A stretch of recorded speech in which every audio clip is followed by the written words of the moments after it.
गरीब ससुराल में दो अमीर बहू की सुहाग रात। प्रतीक एक अच्छा खासा सैलून बार्बर था, वहीं छोटा भाई साहिल एमएनसी कंपनी में काम करता था। दोनों को अमीर घर की एक ही लड़की से प्यार हो जाता है जिसका नाम शेफाली और पारुल था। दोनों भाई बहुत समय तक दोनों से अपने प्यार का इजहार करते हैं। फिर एक दिन पारुल और शेफाली मान जाती हैं, लेकिन उन्हें गरीब ससुराल मंजूर नहीं था।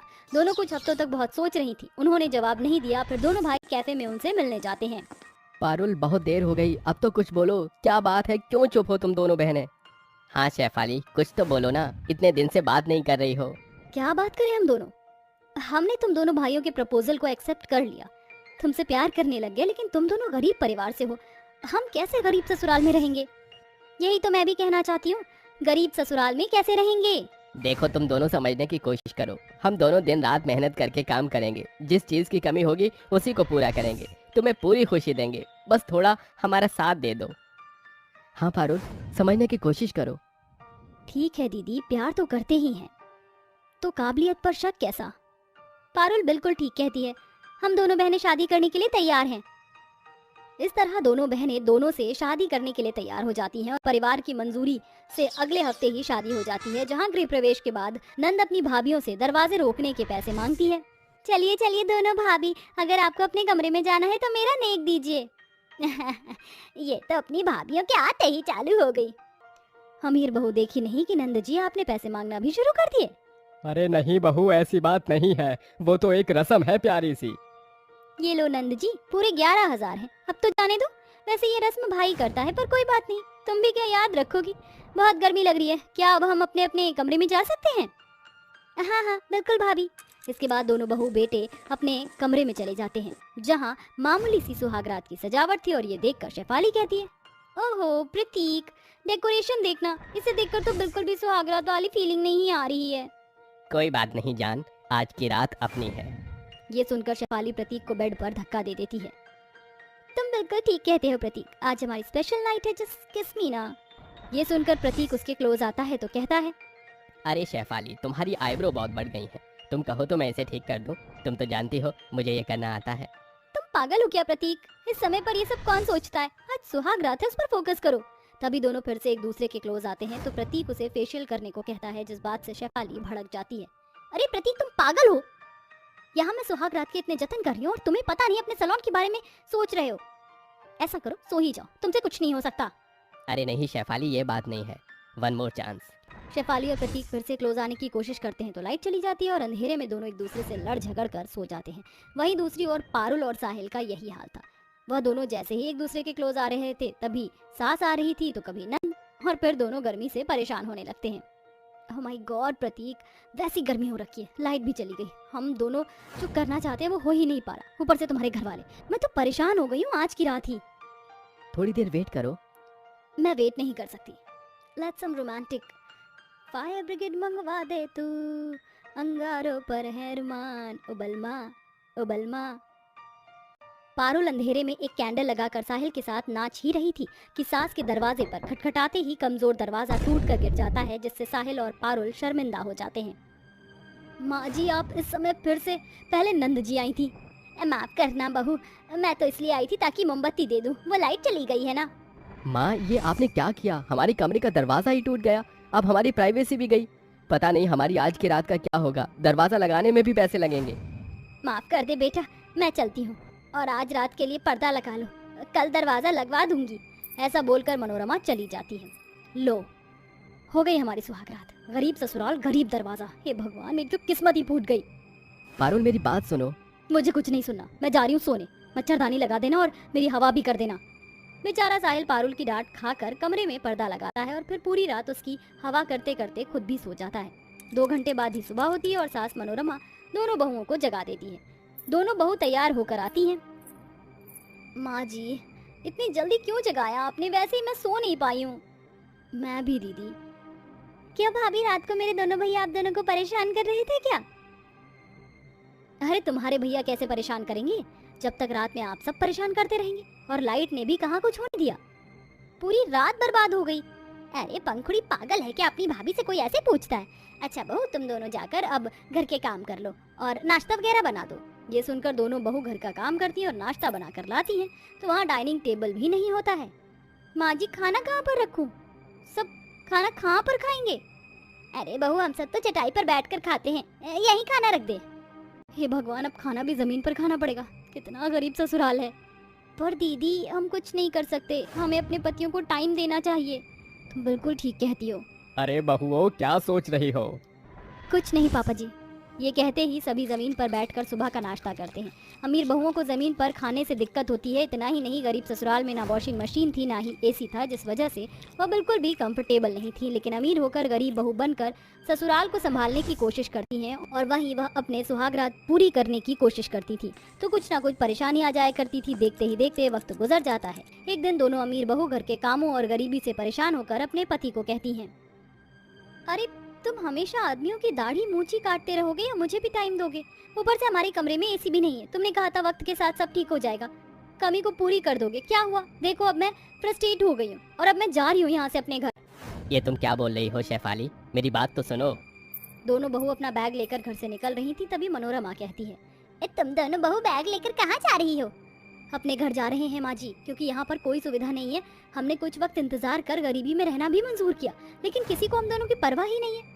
हमें अपने पतियों के साथ समय नहीं मिलता और गर्मी भी तो है। सबसे बुरा एसी लगवा दो, डाइनिंग टेबल ले आओ, वॉशिंग मशीन भी नहीं है, हाथ से कपड़े धोने पड़ते हैं। पारुल, एक बार रुक जाओ, माफ कर दो। हम अपना वादा भूल गए थे, हमें लगा सब सही चल रहा है।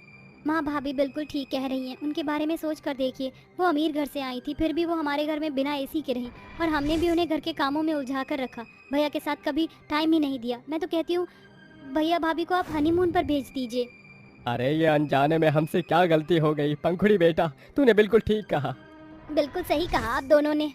हमें इन चारों को हनीमून पर भेज देना चाहिए ताकि घर के कामों से थोड़ा दूर रहें और अपना समय बिताएं। तो बेटा कहाँ जाओगे, हरिद्वार या ऋषिकेश?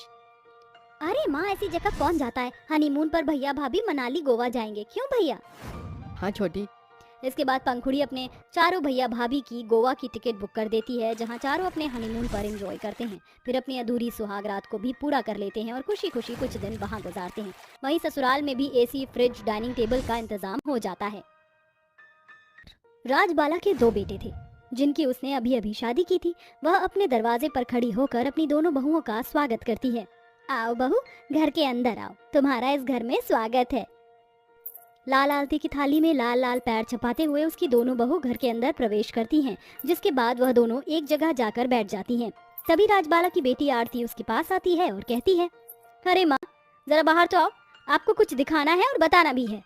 अरे बेटी, बाद में दिखा लेना, बाद में बता देना। अभी तुम्हारी भाभी आई है, उनका स्वागत और उनका खाना पीना भी तो देखना है, और फिर कुछ रस्में भी अभी बाकी है। नहीं माँ, आप मेरे साथ चलो, आपको मेरे साथ चलना होगा। ओहो, तू ऐसे नहीं मानेगी। ठीक है, चलती हूँ। आरती बाहर आकर अपनी माँ को दहेज में लाया हुआ सामान दिखाती है। ये देखो माँ, दहेज तो केवल एक ही बहू का सामान आया हुआ है और आप तो फूले नहीं समा रही हो। ये क्या हो गया? हमारी तो दोनों बहू के घर से दहेज आना चाहिए था। लेकिन दे गई ना आपकी छोटी बहू आपको धोखा, कुछ नहीं लेकर आई वो दहेज में। अरे ऐसे कैसे? मेरा नाम भी राजबाला है। अगर छोटी बहू का जीना हराम नहीं किया तो मेरा नाम भी राजबाला नहीं। ऐसा कहने के बाद वह घर में चली आती है, जिसके बाद वह केवल अपनी बड़ी बहू का ही ख्याल रखती है। अरे बड़ी बहू, तुम यहाँ क्यों बैठी हो? जाओ अपने कमरे में जाकर आराम कर लो, वही तुम्हारे लिए ठीक होगा। और छोटी बहू, तुम एक काम करो, बड़ी बहू के फर्नीचर को घर में सेट करवाने में हमारी मदद करो। लेकिन माँ जी, मैंने शादी का जोड़ा पहना हुआ है, इस जोड़े के साथ में काम कैसे कर पाऊंगी? अरे थोड़ी ही देर की तो बात है। वैसे भी अब तुम अपने घर से दहेज लेकर तो आई नहीं हो, तो इस दहेज को ही घर में रखवा दो। माँ जी, मेरे माता पिता बहुत गरीब हैं, उन्होंने मेरी शादी भी कर्जा लेकर करवाई है, भला वो लोग दहेज कहाँ से देते? तुम जैसे फकीर दिखने के कुछ और होने के कुछ। राम ही बचाए ऐसे लोगों से जो शादी से पहले बड़ी बड़ी बातें करते हैं। चलो अब काम करो। राजबाला की बातें रिया को बहुत बुरी लगती हैं, लेकिन वह नजरअंदाज करके राजबाला के कहने पर घर में दहेज का सामान रखवाने में मदद करवाने लगती है, जिसके चलते अचानक से उसका शादी का जोड़ा फट जाता है। अरे ये क्या, मेरा शादी का जोड़ा फट गया। फट गया तो कोई बात नहीं, अब तो इसका कुछ हो भी नहीं सकता। वैसे भी कितना सस्ता लहंगा है तुम्हारा, फट गया तो कचरे में फेंक देना। माँ जी, आपको पता है मेरे माता पिता ने कितनी मुश्किलों से पैसे जोड़े और मेरे लिए ये लहंगा खरीदा। अरे तो कौन सा लाख माया का खरीदा है? अब मुझसे ज्यादा बहस करने की जरूरत नहीं है, जा जाकर बाकी के काम देख। राजबाला एक तरफ तो अपनी बड़ी बहू को बहुत सम्मान देती है तो दूसरी तरफ वह अपनी छोटी बहू रिया का बहुत ज्यादा अपमान भी करती। ये सब रिया को बुरा लगता है, लेकिन उससे ज्यादा बुरा तो तब लगता है जब उसकी जेठानी अपने दहेज के सामान पर अपना हक जमाने लगती है। तुम्हारी हिम्मत कैसे हुई मेरे दहेज में आए हुए सोफे सेट पर बैठकर टीवी में मूवी देखने की? क्या ये तुम्हारे बाप ने भेजा है इस घर में? जेठानी जी, आप ऐसा क्यों कहती हो? ये सोफा घर में है और घर के सभी सदस्य इसे इस्तेमाल तो कर ही सकते हैं। क्या तुम्हारा दिमाग खराब हो गया है? मेरे दहेज के सामान पर अगर कोई भी अपना हक जमाने की कोशिश करेगा तो मैं ये जरा भी बर्दाश्त नहीं करूंगी। अंकिता ऐसा कहने के बाद रिया को घूरती रहती है, जिसके बाद रिया वहाँ से उठकर चली जाती है। ऐसे ही कुछ दिन बीत जाते हैं और कुछ दिन के बाद वह घर के सभी सदस्यों को अपने ससुराल से आए हुए सामान का इस्तेमाल नहीं करने देती। एक दिन अंकिता सुबह उठती है और नाश्ते के लिए डाइनिंग टेबल के पास आती है, जहाँ पर उसकी सास अपनी सहेलियों के साथ बैठी होती है, लेकिन डाइनिंग टेबल पर एक भी कुर्सी खाली नहीं होती। वाह जी वाह, देखो तो सही कितने आराम से बैठकर तुम लोग यहाँ पर नाश्ता पानी कर रहे हो। और बेचारी अंकिता, जिसके घर से ये इतना सारा दहेज का सामान आया है, उसे तो कोई इस्तेमाल करने देता ही नहीं।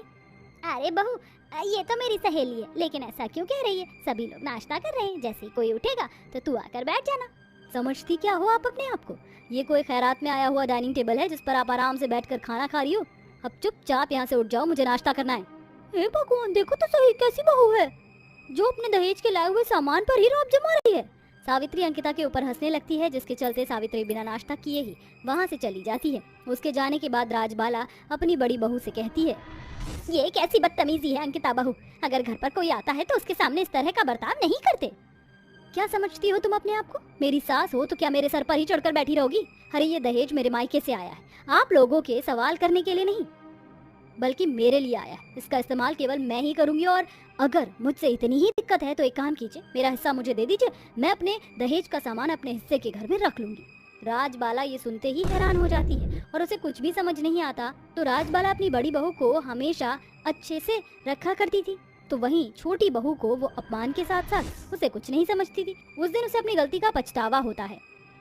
मैं हमेशा से अपनी छोटी बहू को कम प्यार और तुझे ज्यादा प्यार करती थी, लेकिन आज तूने मुझे गलत साबित कर दिया। जिस दहेज के सामान की वजह से मैं छोटी बहू को ताने दिया करती थी, आज उसी दहेज के सामान की वजह से तूने मुझे बहुत जलील किया। राजबाला के इतना कुछ कहने के बाद भी अंकिता के माथे पर एक शिकंज तक नहीं आती, जिसके चलते राजबाला खाने की टेबल से उठती है और चली जाती है। लेकिन उस दिन के बाद से राजबाला अपने घर का दो बंटवारा कर देती है, एक तरफ उसकी बड़ी बहू और एक तरफ उसकी छोटी बहू। वह खुद अपनी छोटी बहू के साथ रहती है और साथ ही साथ वह अपनी तरफ फर्नीचर का सारा सामान भी डलवा देती है और वहीं दूसरी तरफ अंकिता को उसके दहेज में लाया हुआ सारा फर्नीचर दे देती है। अरे बहुत अच्छा हुआ जो इस घर का बंटवारा हो गया, अब कोई मेरे दहेज में लाई हुई चीजों का इस्तेमाल कर ही नहीं पाएगा। तभी अंकिता की नजर घर के दूसरी तरफ पड़ती है, जहाँ रिया के हिस्से का घर होता है। वहाँ उसे अपने फर्नीचर से ज्यादा अच्छा फर्नीचर दिखाई देता है। अरे राजबाला मेरा नाम, जो सोचती हूँ वही करती हूँ। अब मेरी छोटी बहू इस आशियाने फर्नीचर का इस्तेमाल करेगी। ये तो बहुत सुंदर है माँ जी, लेकिन इन सब की क्या जरूरत थी? मुझे तो इनके बिना भी रहने की आदत है। माफ करना बहू, तुम्हारे आने के बाद मैंने तुम्हारे ऊपर बहुत अत्याचार किया, लेकिन अब और नहीं। मैंने ही गलती कर दी थी बड़ी बहू को सर पर बिठाकर। ये सब देखने के बाद और सुनने के बाद अंकिता को अपनी गलती का पछतावा होता है, लेकिन वह कुछ नहीं कह पाती। ऐसे ही धीरे धीरे कुछ दिन बीत जाते हैं और आखिर में अंकिता को अपनी गलती का पछतावा होता है, जिसके चलते वह अपने ससुराल के सभी लोगों से माफी मांगती है। तुमने माफी मांग ली, मेरे लिए इतना ही काफी है। कम से कम तुम्हें अपनी गलती का पछतावा हुआ। उस दिन के बाद से राजबाला बंटवारा खत्म कर देती है और दोनों बहुओं के साथ खुशी खुशी रहने लगती है।